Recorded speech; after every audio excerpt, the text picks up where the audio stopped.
meus alunos do primeiro ano. Hoje vamos dar início, né? Vamos dar continuação ao nosso estudo, né? Sobre o despertar da arte grega. E hoje nós vamos estar falando sobre a arte grega e a polis, tá?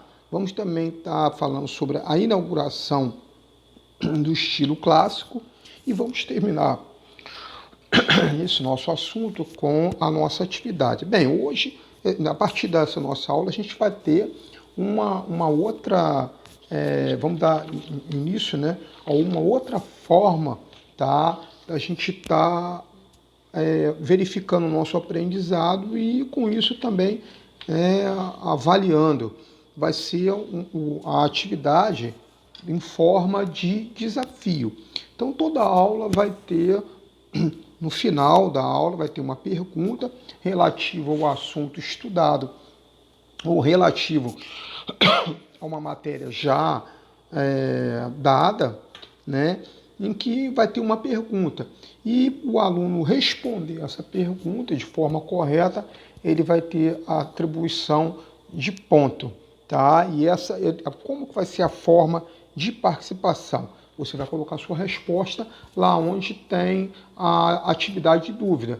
Quais as suas dúvidas neste conteúdo? Você vai lá e vai colocar a resposta, eu vou verificar e vou atribuir o ponto pela sua participação no desafio.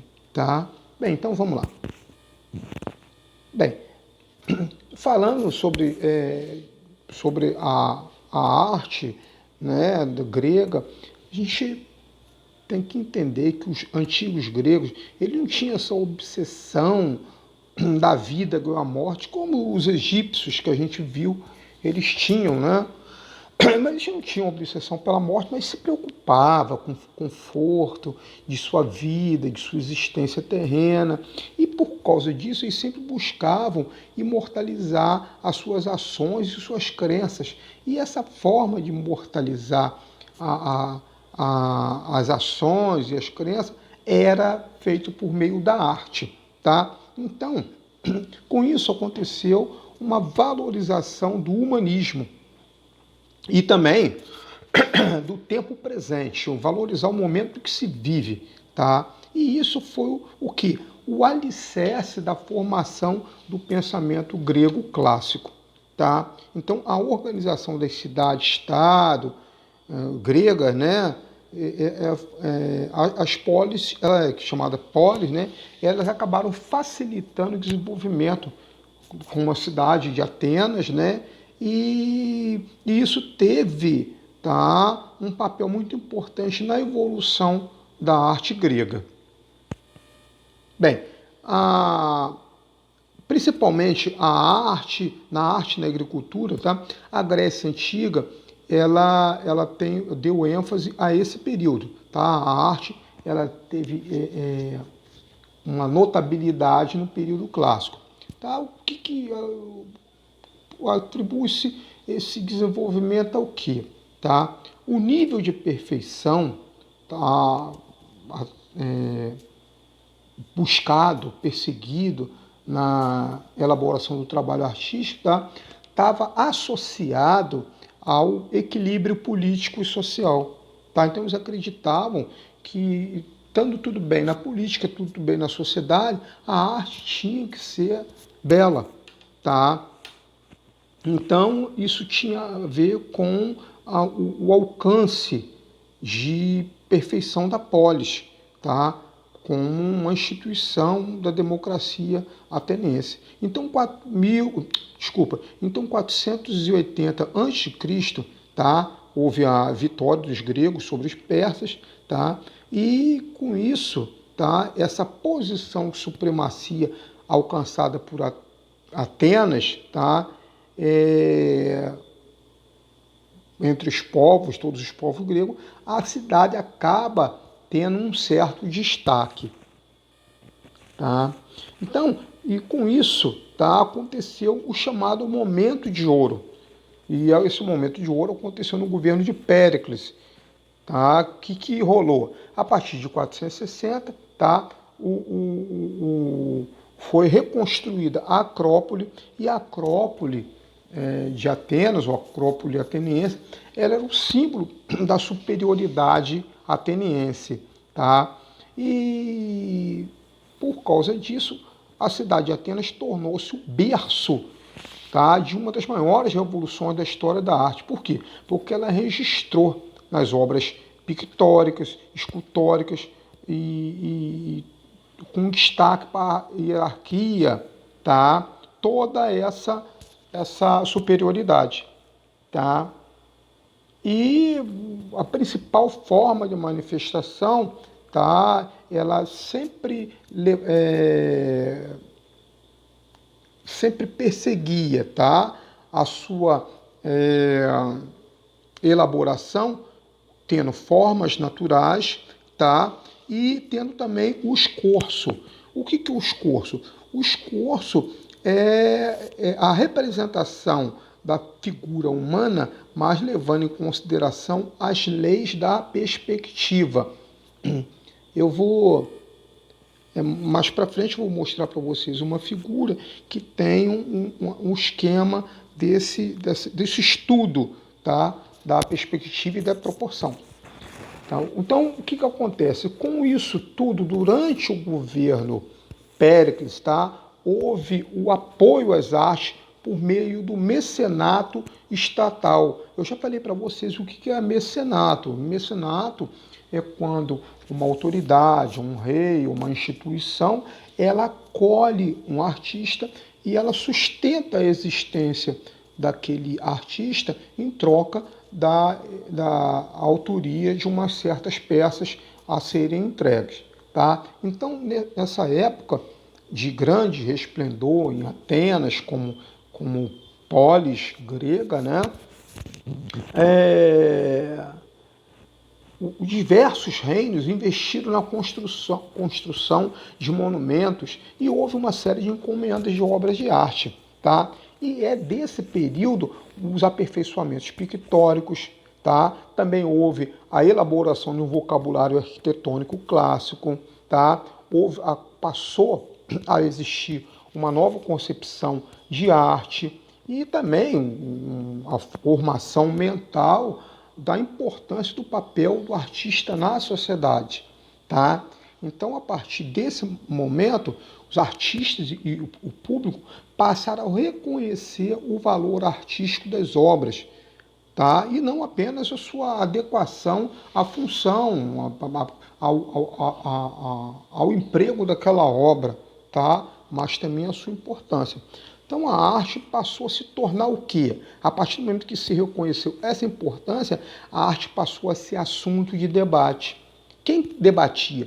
Eram os filósofos, eram os pensadores gregos, e desse pensamento eles passaram a fazer o quê? Colocar todos os seus debates, as suas considerações, as suas descrições, começaram a escrever isso, tá? E todo esse escrito desses filósofos, desses pensadores, deu início à historiografia artística ocidental. Tá? Então passou a se constituir um corpo histórico da arte grega.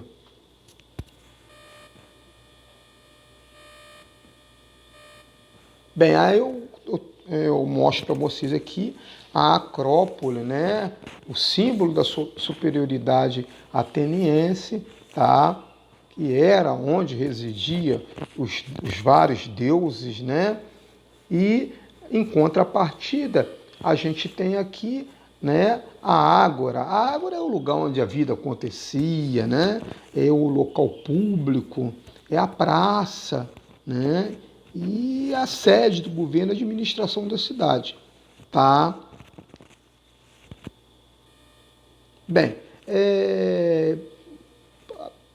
partindo agora, né, da inauguração do clássico, né, a gente tem que falar que no plano da representação, os artistas gregos da fase clássica, né, que vai do ano de 480 a 330 a.C., tá, há uma representação ideal da forma humana. Tá? Então, a representação aí passou uma representação ideal. Então, essa representação, ela partia da observação da realidade para alcançar o belo ideal por meio de formas, tá? De fórmulas, quero dizer, que seguiam regras geométricas. Então, a intenção era representar não a realidade, não se representava a realidade, mas criar a partir da realidade uma forma ideal, tá? Então nós temos ali, né, a cópia do Doríforo, tá? É uma obra de Policleto, uma escultura em mármore de 450 a.C. E nós vemos no segundo desenho ali, esse segundo desenho, vocês estão vendo que tem um risco, né? Um risco na horizontal, dois riscos na horizontal e um risco na vertical, cortando todo o corpo da escultura. E isso daí é um estudo baseado num conjunto de regras, tá? E essa linha, tá? Ela tem como intenção o estudo da proporção. Então, o homem era representado a partir de um estudo de proporção ideal. Tá? Bem, outra representação é um fragmento, tá, do friso norte do Partenon, e ele foi construído entre 447 e 433 a.C. Tá? Bem, para alcançar esse resultado, tá, dessas esculturas, toda essa intenção do artista grego, tá, eles romperam com o rigor da arte egípcia e passaram a valorizar o quê? O naturalismo. Para o artista grego, a existência de regra não significava proibições de liberdade. Entendam bem, eles tinham regra, mas a regra não impedia de agir com liberdade, tá? Então, a exigência de se evidenciar a estrutura do corpo, por exemplo, levou os artistas gregos a estudar a anatomia humana. E isso, tá,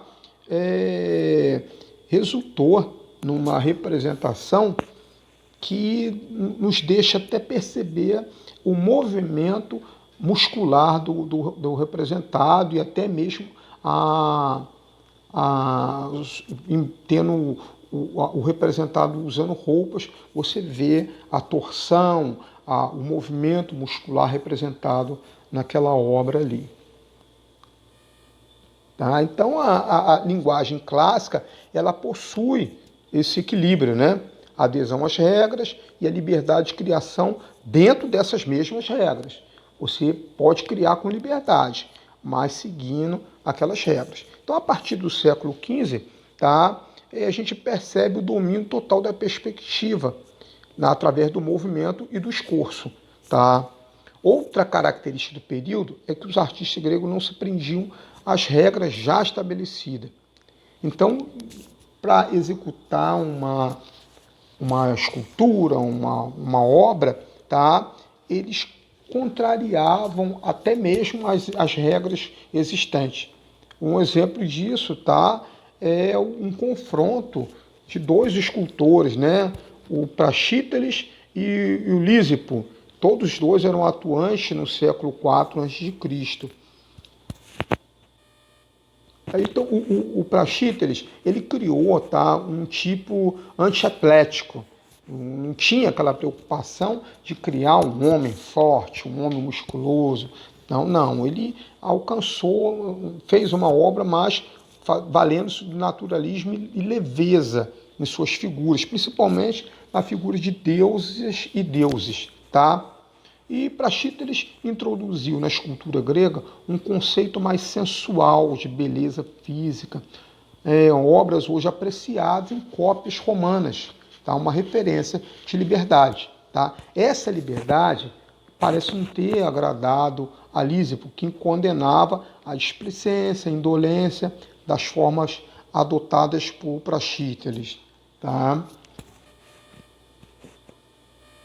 Bem, aí a gente tem, né, uma obra de Praxíteles, que é a Afrodite, né, representada aí, né, como deusa do amor e da beleza.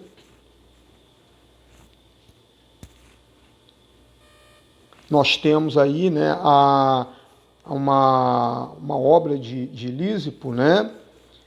Nós vemos aí a articulação que ele deu à figura. Olhem que ele já colocou essa figura com um braço, né, em destaque, porque o braço está projetado para frente.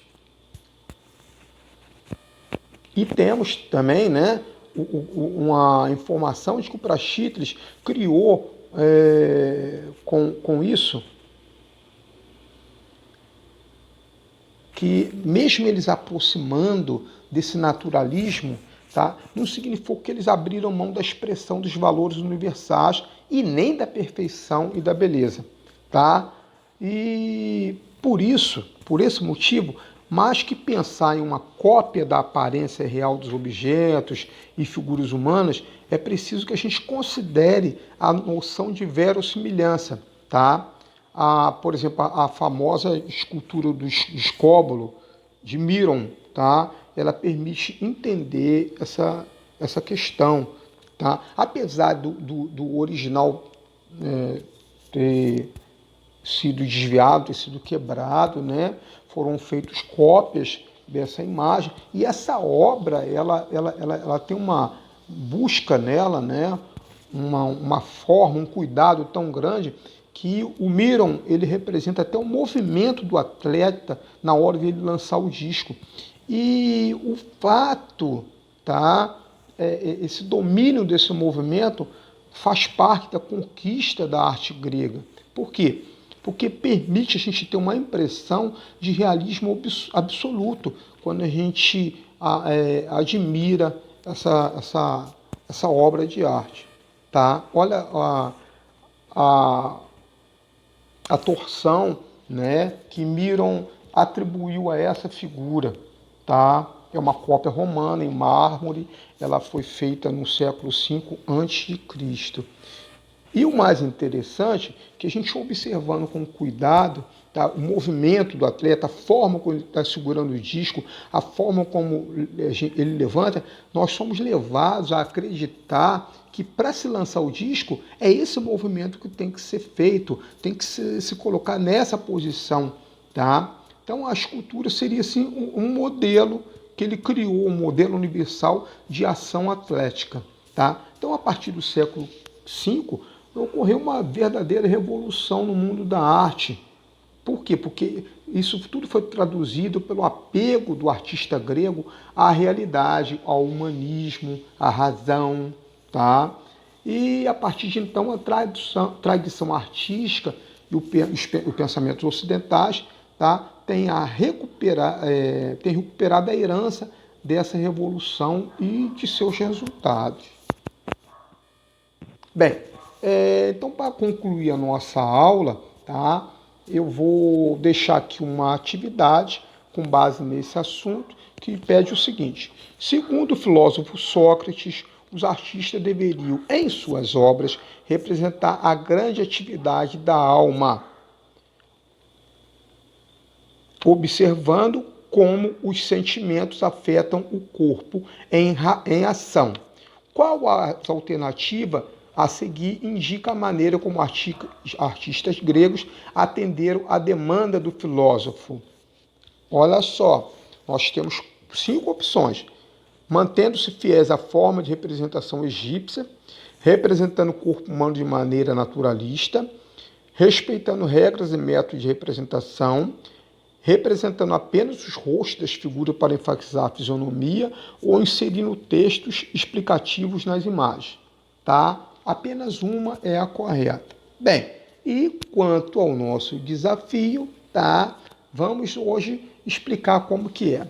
Com base do assunto de nossas aulas, estaremos apresentando a partir desta aula uma série de desafios.